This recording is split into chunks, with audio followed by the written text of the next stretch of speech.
रूस और अमेरिका ये सिर्फ दो देशों के नाम नहीं हैं, बल्कि दुनिया की दो सबसे बड़ी ताकतें हैं।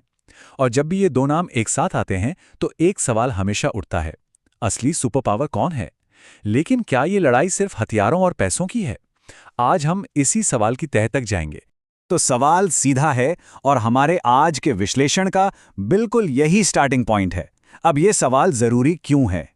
क्योंकि इसका जवाब ही आज की दुनिया में शक्ति का संतुलन और ग्लोबल पॉलिटिक्स की दिशा तय करता है। ये सिर्फ एक हेडलाइन नहीं है, बल्कि भविष्य को समझने की एक चाबी है।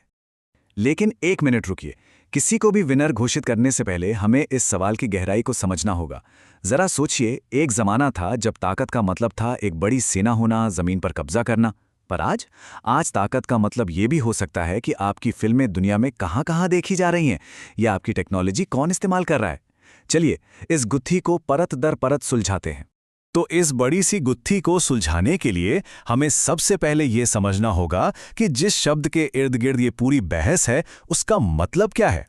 आखिर ये सुपर पावर होता क्या है? आइए समझते हैं। सुपर पावर होना मतलब शतरंज के बोर्ड पर सिर्फ बादशाह होना नहीं है, बल्कि उस खिलाड़ी की तरह होना है जो पूरे खेल की दिशा तय कर सकता है।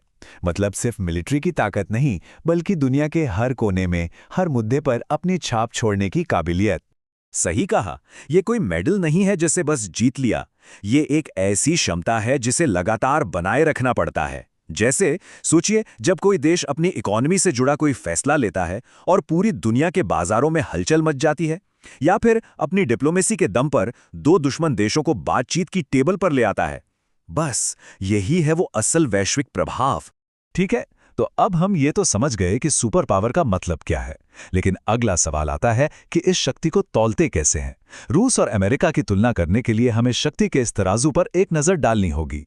तो शक्ति को मापते कैसे हैं? क्या बस ये गिन लें कि किसके पास कितने टैंक हैं, कितनी मिसाइलें हैं, या फिर देखें कि किसकी इकॉनमी कितनी बड़ी है? या फिर मामला इससे कहीं ज्यादा पेचीदा है?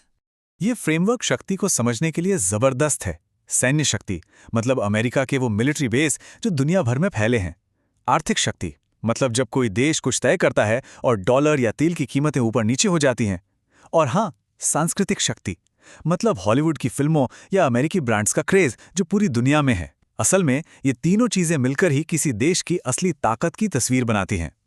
अब यहाँ पर खेल और भी दिलचस्प हो जाता है, क्योंकि इसका कोई एक स्कोर बोर्ड नहीं है।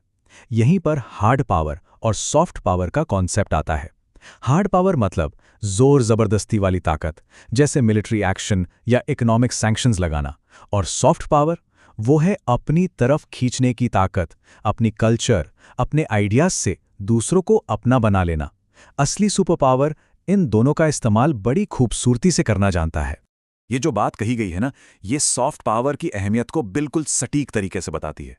आज की दुनिया में लड़ाई सिर्फ हथियारों से नहीं, बल्कि कहानियों से भी लड़ी जाती है, नैरेटिव से लड़ी जाती है। अगर कोई देश दुनिया को अपनी कहानी पर यकीन दिला दे, तो शायद उसे कभी हथियार उठाने की जरूरत ही ना पड़े।